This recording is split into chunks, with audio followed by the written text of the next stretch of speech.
The automatic doors of Station Harmony slid open with a soft hiss. Ben Archer walked through carrying a worn backpack over one shoulder and a water bottle in his hand. Beside him padded a creature that made every alien in the arrival hall freeze. Mid-step. Frost moved with easy grace despite his size. The Saber-Tooths' silver-white fur caught the station lights as his massive paws touched the polished floor. Without making a sound, his long curved fangs hung down past his jaw, gleaming like polished ivory. Ben scratched behind one of the big cat's rounded ears as they approached the registration desk. The clerk stared with all four of her eyes wide open. Her purple skin had gone pale. She opened her mouth, but no sound came out. "Hi there. I'm Ben Archer from Earth, here for the Wildlife Conservation Committee meeting. This is Frost. He's with me." Ben smiled and placed his identification card on the counter. The clerk's hand trembled as she reached for the card. Behind her, security monitors started beeping. Red lights flashed across multiple screens. Two guards ran toward them from opposite corridors. "Sir, please step away from that creature." The taller guard raised something that looked like a scanning device. He had 4 arms and his lower pair of hands were reaching for weapons on his belt. Ben looked confused. "Step away from what? You mean Frost? That animal is a biological hazard. Our scanners cannot identify its species classification." The guard's voice was tight with stress. "He's a saber-tooth cat. From Earth, I have all his health certificates and travel documents right here." Ben pulled a tablet from his backpack and held it out. The second guard had backed up several steps. She spoke into a communication device strapped to her wrist. "Chief Drawl, we need you at main entrance immediately. Possible extinct species revival. Code 9 situation. Extinct?" Ben frowned and looked down at Frost. The big cat yawned, showing even more of his impressive teeth. "He's definitely not extinct. We have a whole conservation population back home." A crowd had started to gather. Aliens of various shapes and sizes pressed closer, some holding up recording devices. Others backed away until they hit the walls. A small bipedal creature with feathers covering her body pushed through to the front. She carried a scientific scanner that she pointed at Frost with shaking hands. "By the ancient stars," she whispered. Her voice sounded like wind through leaves. "It cannot be. I wrote the declaration myself." "Declaration of what?" Ben was getting worried now. This was supposed to be a simple conservation summit. The feathered alien looked up at him with large, golden eyes that were starting to fill with tears. "The Extinction Declaration. For all saber-tooth species across the known galaxy. 300 years ago, I watched the last one die." Ben felt his stomach drop. "I think there's been some kind of mistake. Frost isn't the last anything. We have breeding programs, protected reserves, reintroduction efforts across multiple sites on Earth. Impossible." The word came from everywhere as dozens of aliens repeated it in their own languages. A new figure arrived. Moving with authority that made the crowd part. He was the 4-armed guard from earlier, but older and carrying no weapons.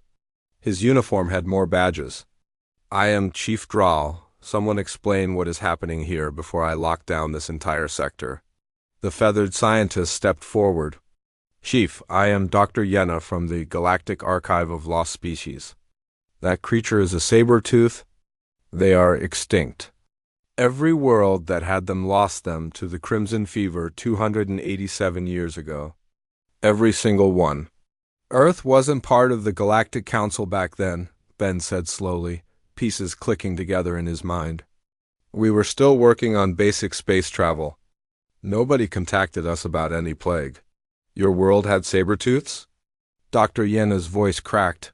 "Had them, lost them, and brought them back.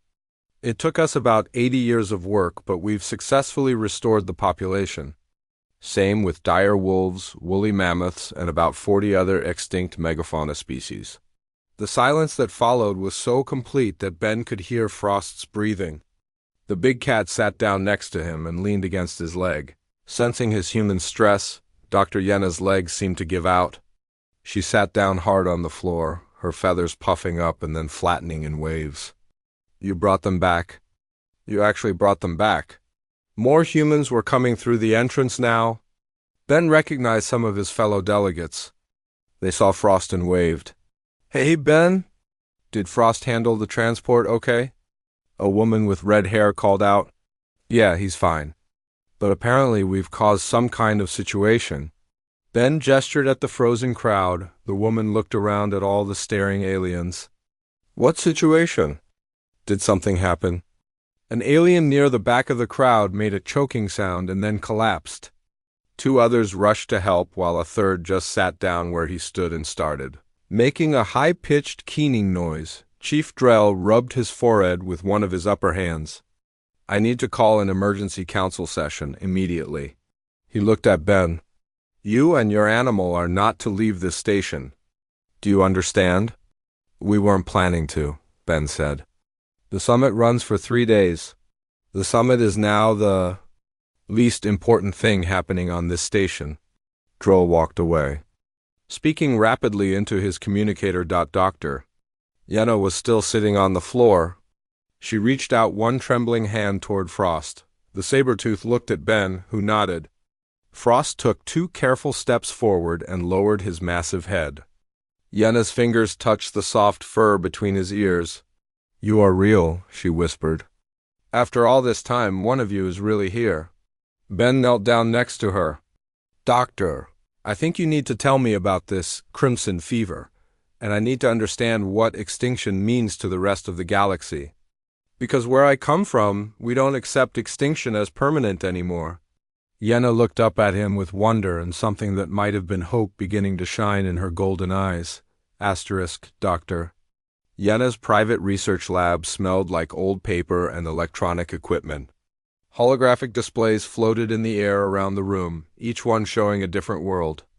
Ben sat in a chair that had adjusted itself to fit his human shape while Frost lay at his feet. The big cat's eyes were half closed, relaxed despite being in a strange place. This was Kelmer 3. Yenna touched a control and one hologram expanded. A planet with purple oceans and green landmasses rotated slowly. They had saber-tooths with crystal-like teeth. Beautiful creatures that hunted in the deep forests. Watch what happened. The image changed. Cities appeared, then civilization spreading across continents.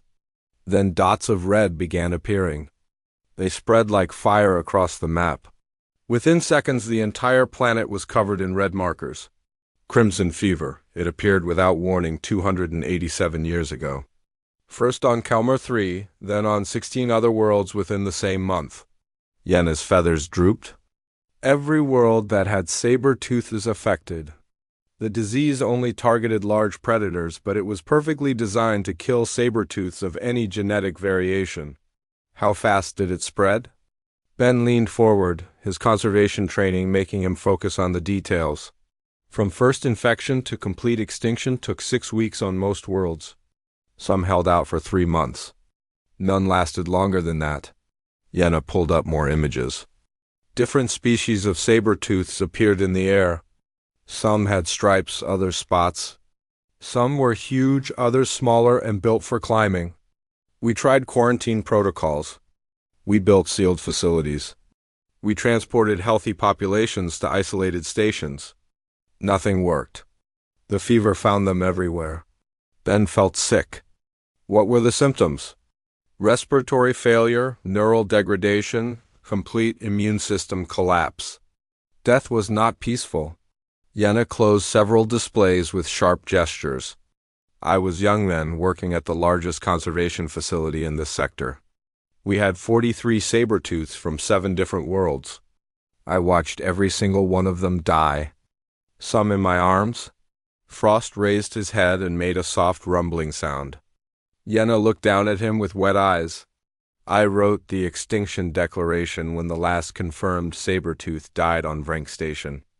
That was 262 years ago. The council sealed the files. Too much grief, too many questions about how a disease could appear simultaneously across so many distant worlds. She turned back to Ben. And Earth? Where was Earth during all of this? Barely into our solar system.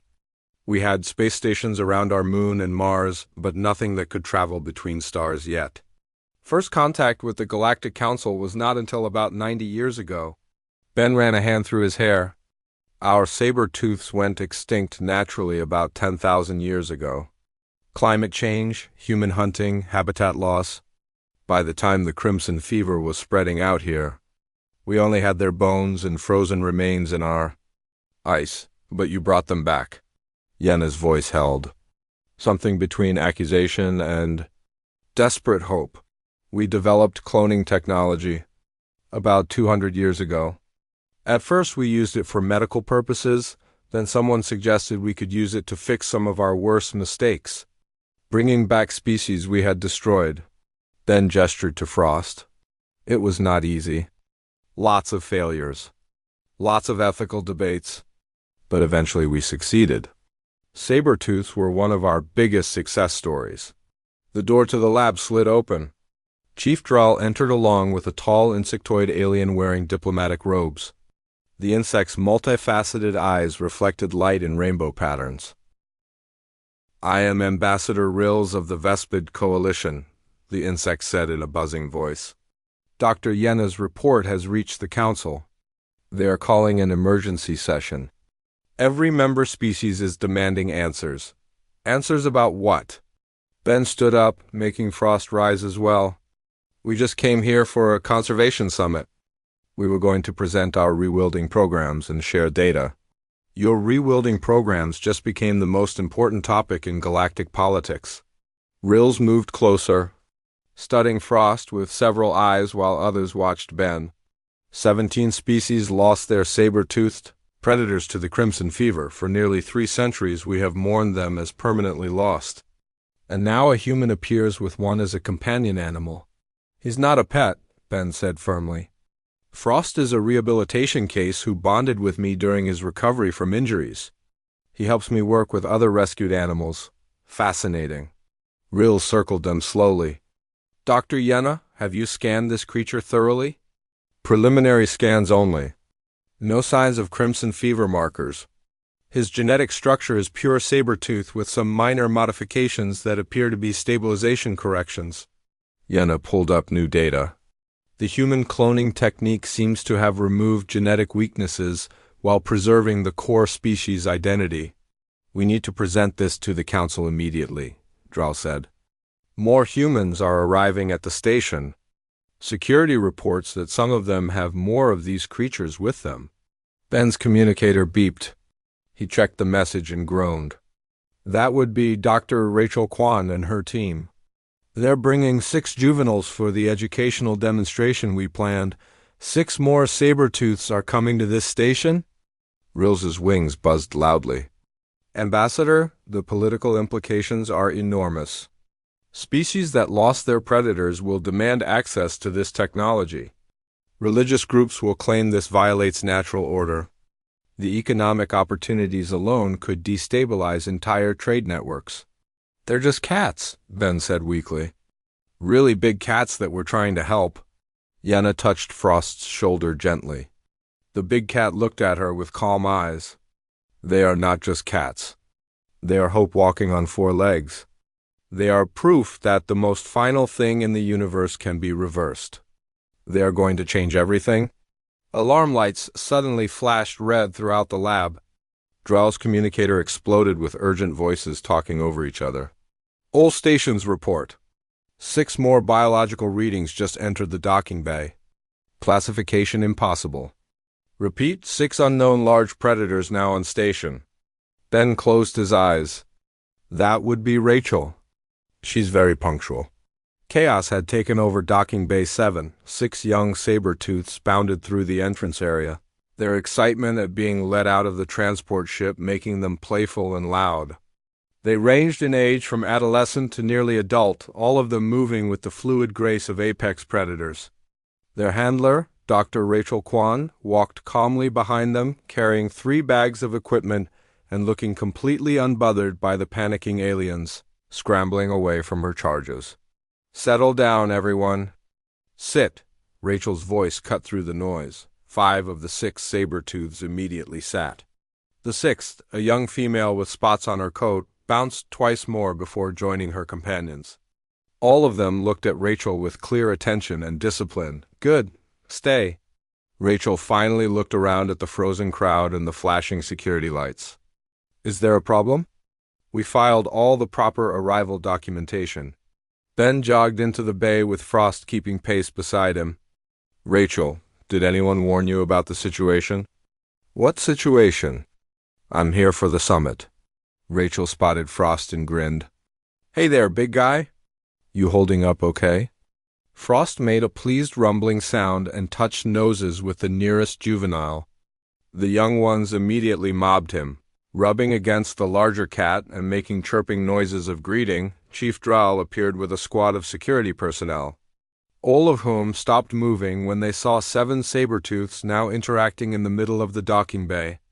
One guard made a whimpering sound. Dr. Quan, I presume? Drell's voice was carefully controlled. I need you to come with me. All of you. And please bring your animals. They're not really animals in the pet sense, Rachel explained as they walked through corridors filled with staring aliens. They're participants in our rewilding program. We're reintroducing stable populations back into appropriate ecosystems, rewilding. Ambassador Rills had appeared from somewhere. You keep using these conservation terms as if bringing extinct species back to life is normal. It is normal. For us anyway. We've been doing it for decades. Rachel adjusted the bags on her shoulders. One of the juveniles was trying to chew on a strap. She nudged him away without looking. We made a mess of our planet for a long time. Drove hundreds of species extinct through hunting, habitat destruction, pollution. Once we developed the technology and understanding to fix some of that damage, it seemed wrong not to try. They entered a massive amphitheater. The council chamber was filling rapidly with representatives from dozens of species. The noise level was incredible. Everyone seemed to be talking at once. Order! I demand order. An ancient being that looked somewhat like a turtle with crystal growths on its shell banged a staff against the floor. The sound echoed like thunder. This emergency session will proceed with dignity. Humans, please approach the speaker platform. Ben and Rachel walked forward with all 7 Saber-Tooths following.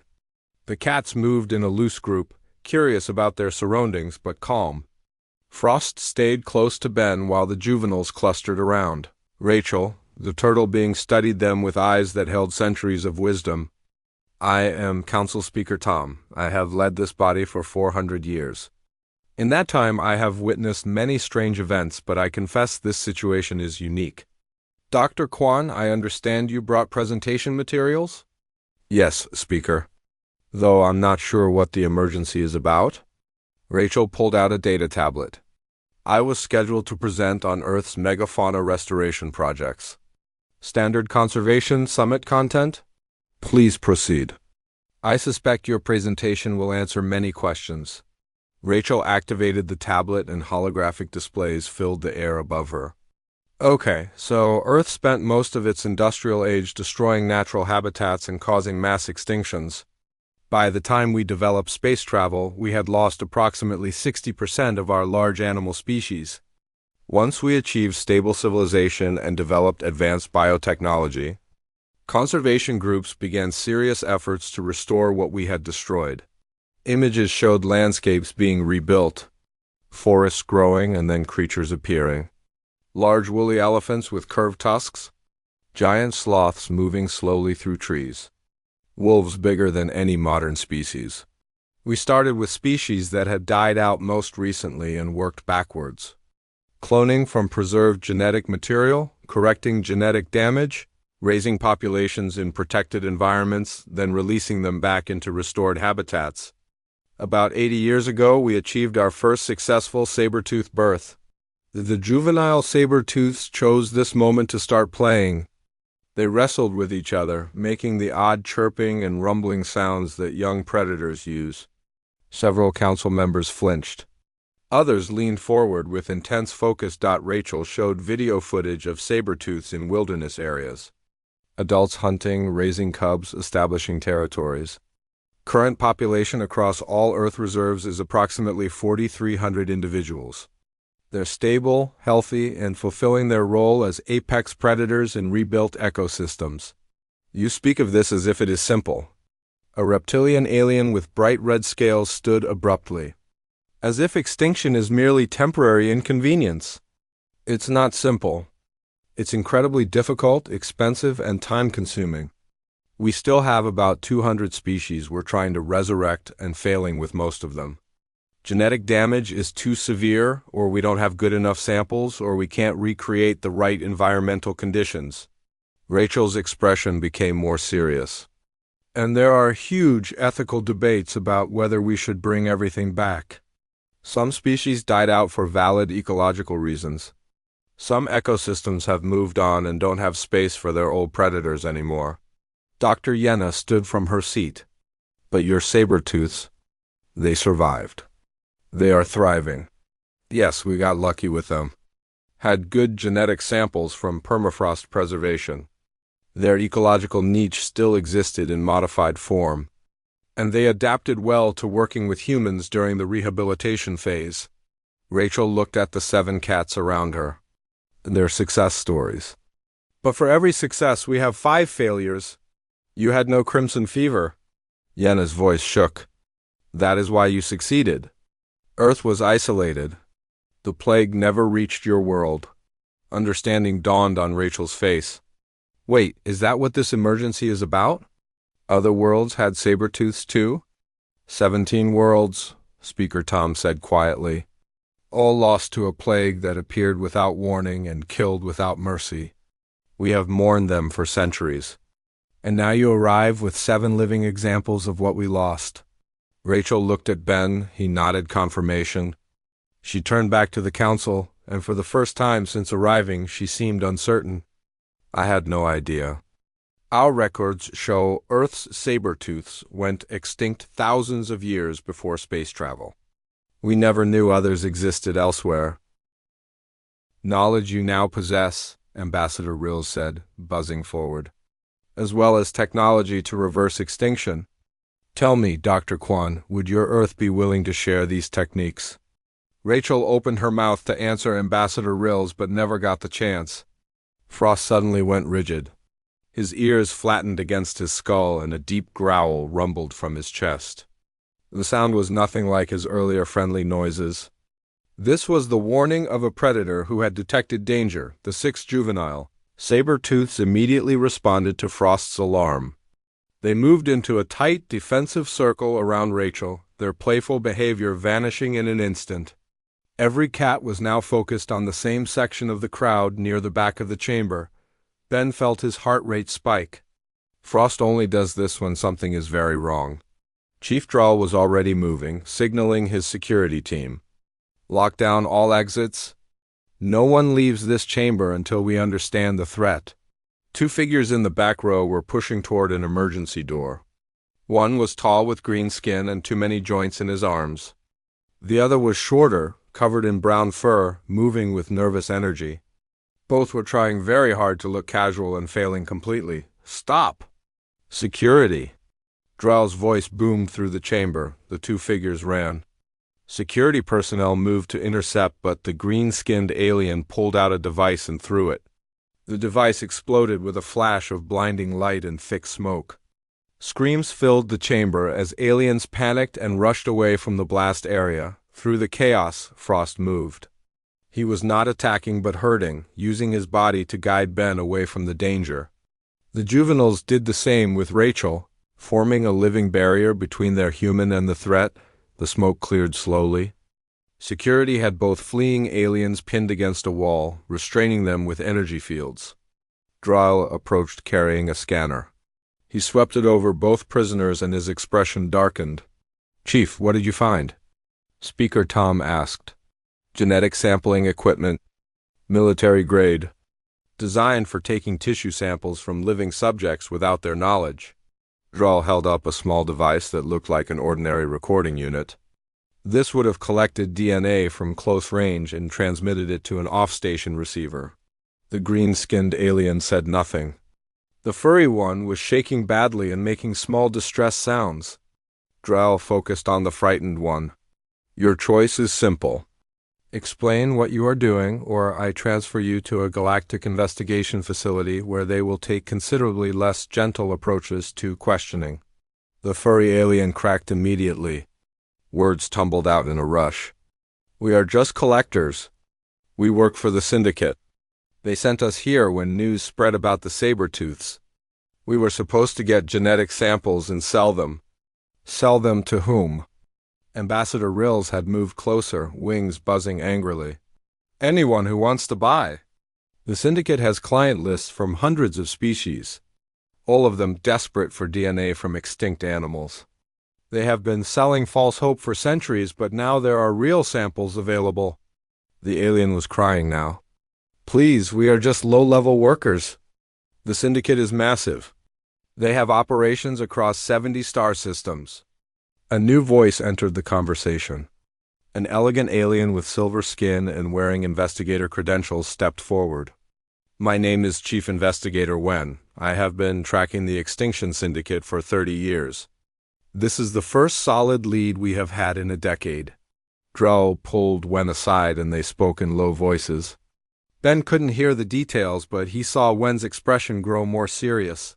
Finally, both returned to address the council.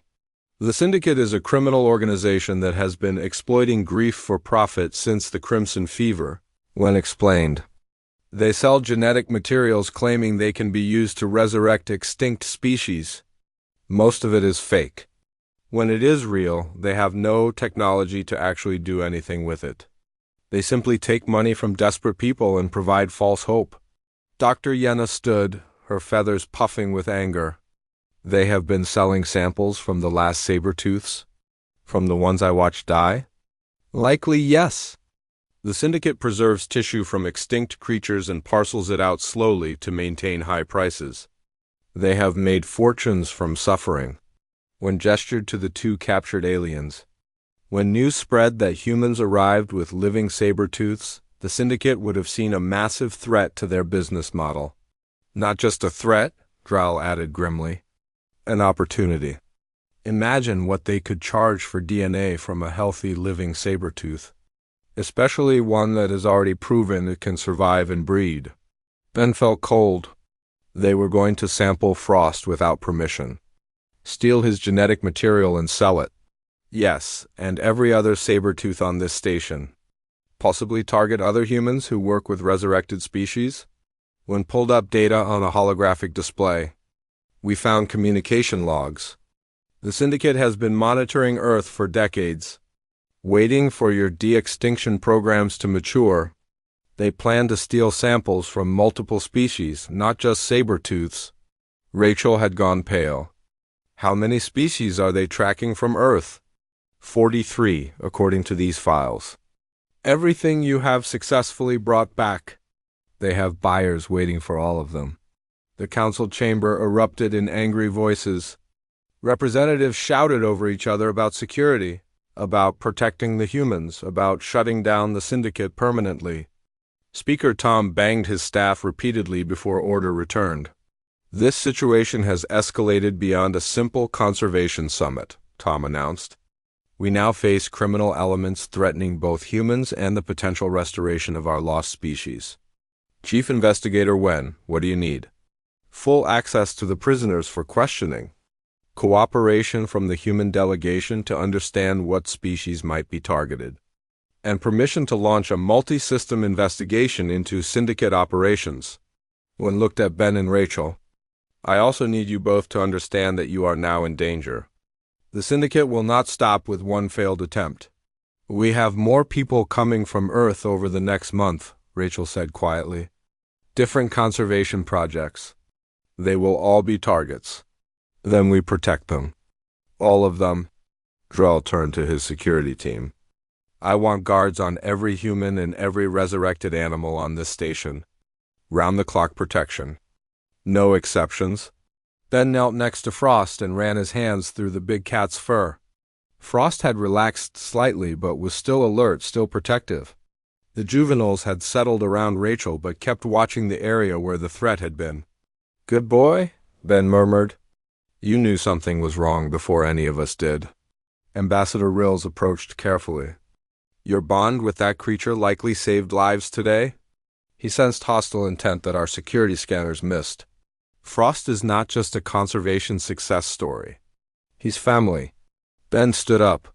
And nobody is going to hurt him or any other animal we have worked to protect. I don't care how big their criminal organization is. Strong words, Rills observed.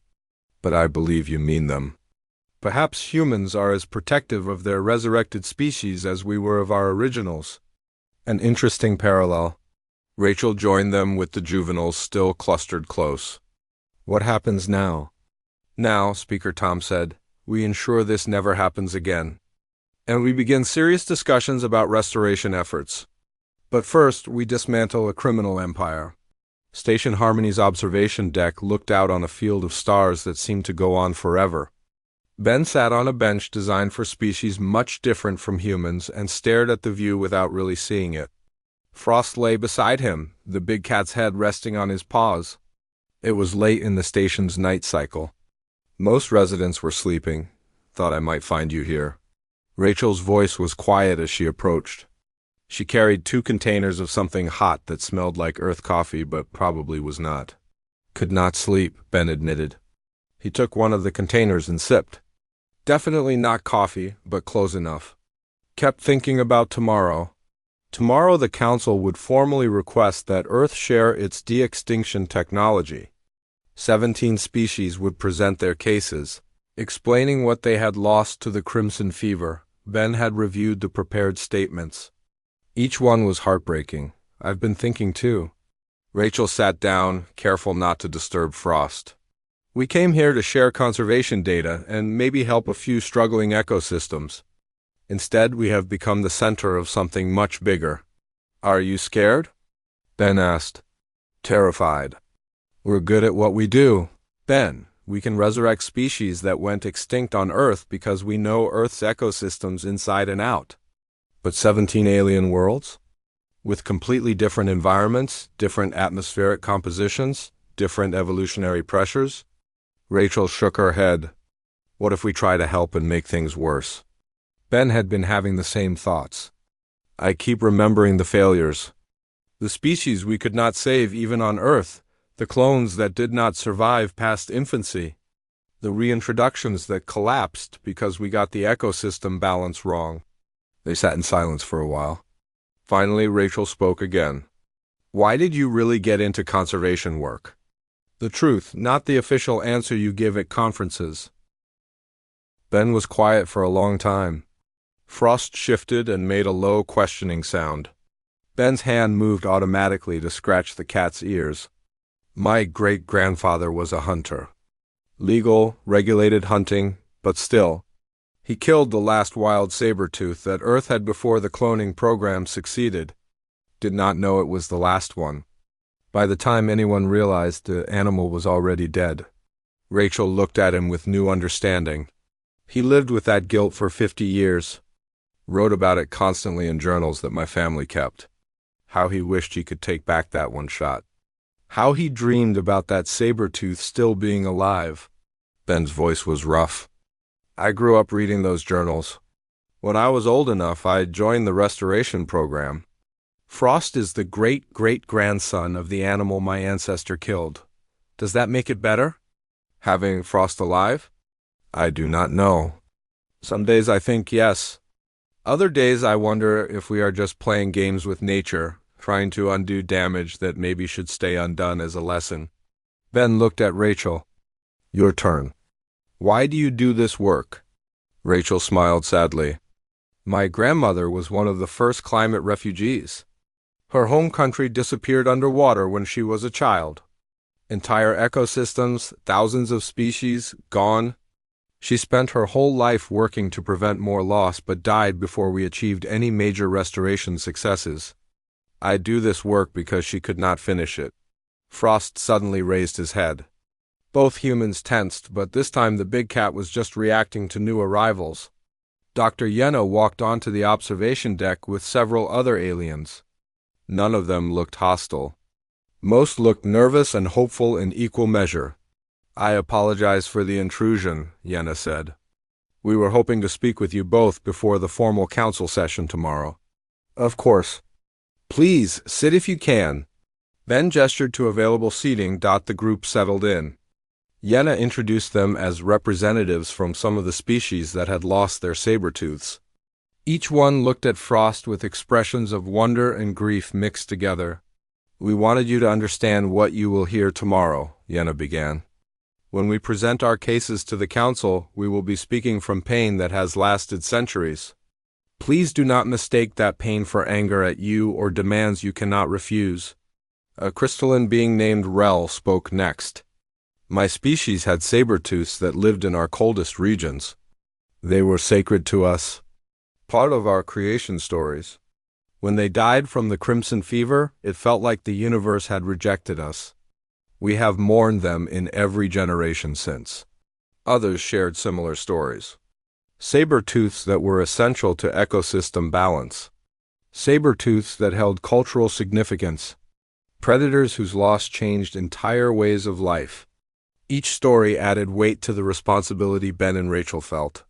We do not expect miracles, Yenna said finally. We know resurrection is difficult. We know it may not work for all of us. But the possibility, the hope that maybe some of our lost companions could return, that is precious beyond words. Ben felt the weight of expectations pressing down. Dr. Yenna, I need to be honest with you. We might fail. Even if we try our best, even if we use every technique we know, the chances of success are not good. Earth saber-tooths worked because we had perfect conditions. Your worlds, your species, they're all different. The genetic damage from the crimson fever might be too severe to repair. We know, Rel said. But doing nothing guarantees failure. Trying at least offers possibility. Rachel leaned forward. If we do this, it needs to be a partnership.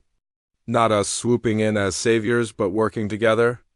Your scientists learning our techniques. Combined efforts.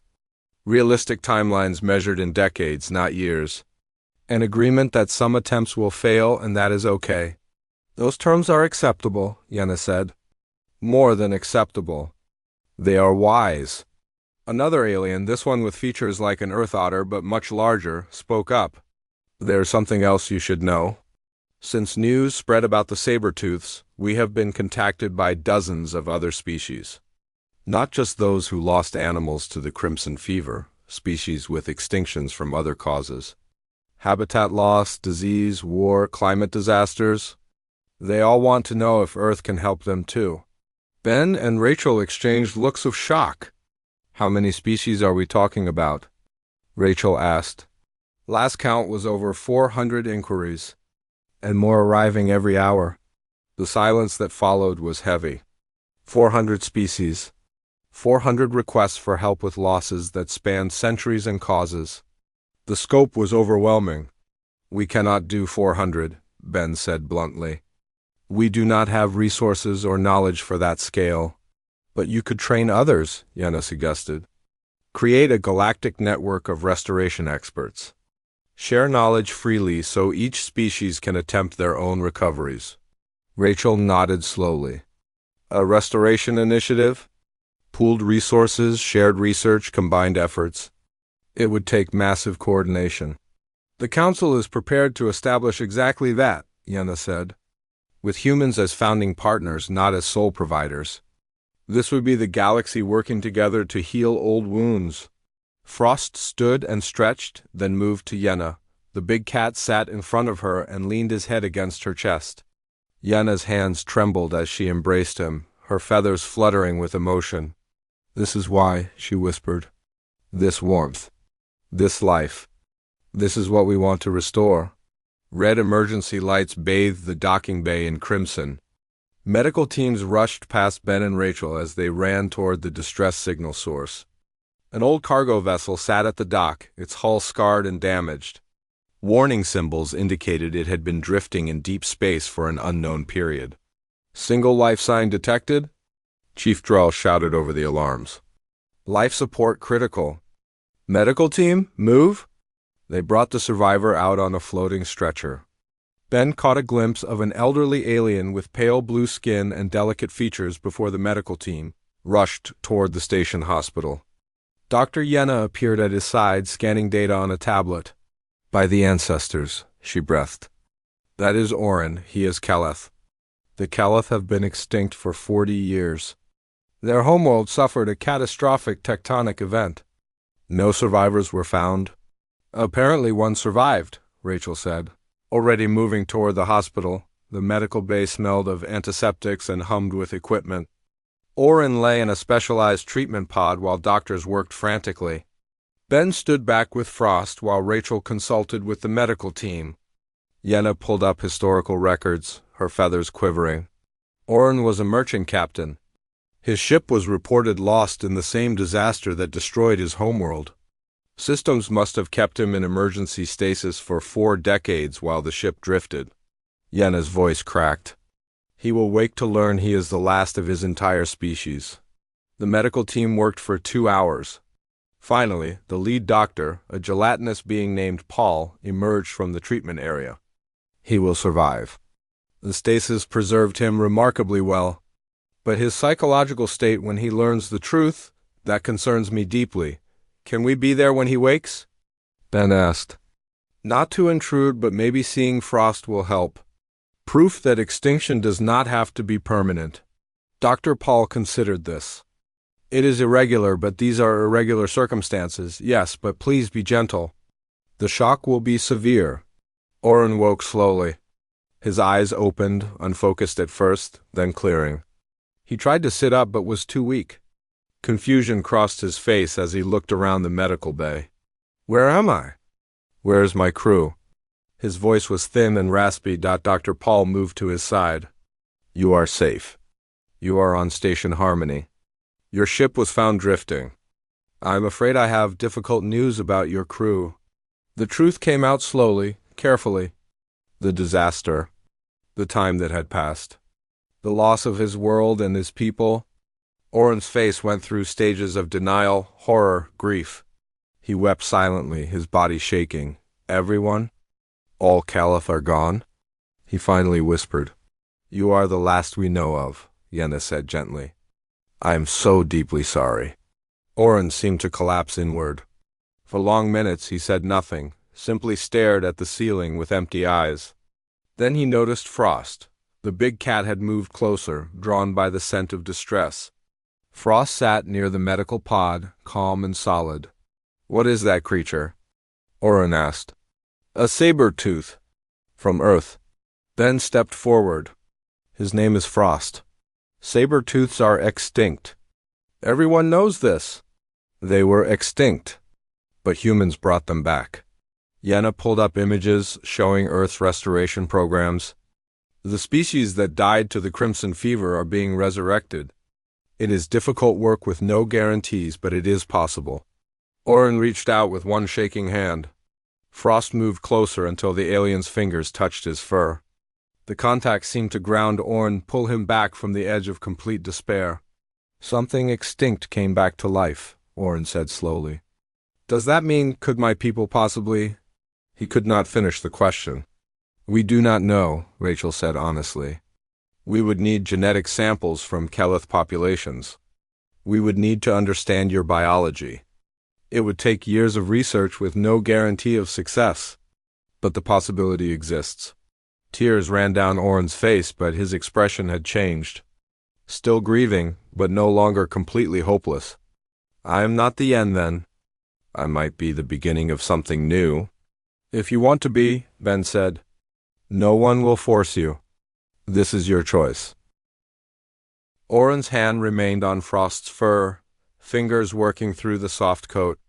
Show me. Teach me. I want to help bring my people back, or die trying. That is better than being the last Kellith who simply gave up?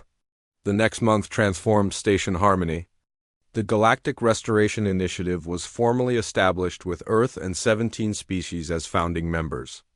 Scientists from across the galaxy arrived to learn de-extinction techniques.